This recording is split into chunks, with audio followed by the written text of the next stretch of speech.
Silicon valley কিভাবে এটি বিশ্বের প্রযুক্তির কেন্দ্র হয়ে উঠল? সিলিকন ভ্যালি নামটি শুনলেই চোখের সামনে ভেসে ওঠে স্টিভ জবস, বিল গেটস কিংবা ইলন মাস্কের মতো প্রযুক্তির কিংবদন্তিদের গল্প। কিন্তু কেবল কয়েক দশক আগেও এটি ছিল একেবারে সাধারণ একটি কৃষিপ্রধান এলাকা। কিভাবে সিলিকন ভ্যালি হয়ে উঠল বিশ্বের সবচেয়ে গুরুত্বপূর্ণ প্রযুক্তি কেন্দ্র? এই গল্পের পিছনে রয়েছে গবেষণা, উদ্ভাবন, ঝুঁকি নেওয়ার মানসিকতা আর একাধিক যুগান্তকারী সিদ্ধান্ত।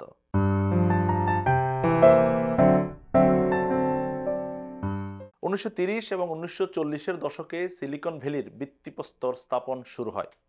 দ্বিতীয় বিশ্বযুদ্ধের সময় আমেরিকার প্রতিরক্ষা খাতে গবেষণা এবং উন্নয়নের জন্য প্রচুর বিনিয়োগ করা হয়।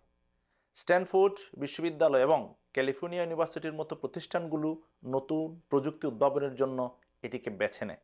1950-এর দশকে উইলিয়াম শকলে নামের একজন বিজ্ঞানী ট্রানজিস্টের অন্যতম উদ্ভাবক হিসেবে পরিচিতি লাভ করেন এবং পরে শকলে সেমিকন্ডাক্ট ল্যাবরেটরি প্রতিষ্ঠা করেন।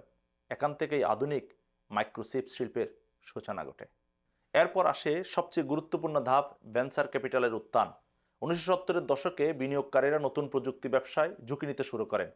এই অর্থায়নের মাধ্যমে জন্ম নেয় ইন্টেল, অ্যাপল এবং পরে গুগল, ফেসবুকের মতো প্রতিষ্ঠান। কম্পিউটার বিপ্লবের সময় স্টিভ জবস এবং স্টিভ উজনিয়াক তাদের ছোট্ট গ্যারেজে অ্যাপল প্রতিষ্ঠা করেন, যা পরে প্রযুক্তি শিল্পকে বদলে দেয় ভীষণভাবে। 1990-এর দশকে ইন্টারনেট বিপ্লবের সাথে সাথে সিলিকন ভ্যালিও আরও শক্তিশালী হয়ে ওঠে। ইয়াহু, গুগল, আমাজন এবং পরে ফেসবুকের মতো প্রতিষ্ঠান এখান থেকে উঠে আসে এবং পুরো বিশ্ব প্রযুক্তির দিক পরিবর্তন করে। এক দশকের মধ্যেই সিলিকন ভ্যালি শুধুমাত্র আমেরিকার নয়, পুরো বিশ্বের প্রযুক্তির প্রাণকেন্দ্রে পরিণত হয়। এখন সিলিকন ভ্যালি শুধু প্রযুক্তি প্রতিষ্ঠানগুলোর জন্য নয়, উদ্ভাবকদের স্বপ্ন পূরণের জায়গা হিসেবে পরিচিত। টেসলা, স্পেসএক্সের মতো কোম্পানিগুলো এখান থেকেই মহাকাশ গবেষণা ও পরিবহন খাতেও বিপ্লব আনছে। তবে এই সাফল্যের পাশাপাশি কিছু চ্যালেঞ্জও রয়েছে। বাড়তি জীবনমাত্রার ব্যয়, প্রতিযোগিতামূলক পরিবেশ এবং প্রযুক্তি সংক্রান্ত নৈতিক বিতর্ক।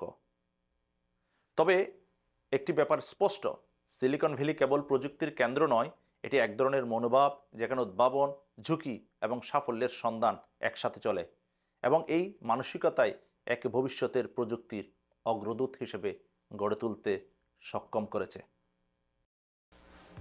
দর্শক, ভীষণ ভালো থাকবেন।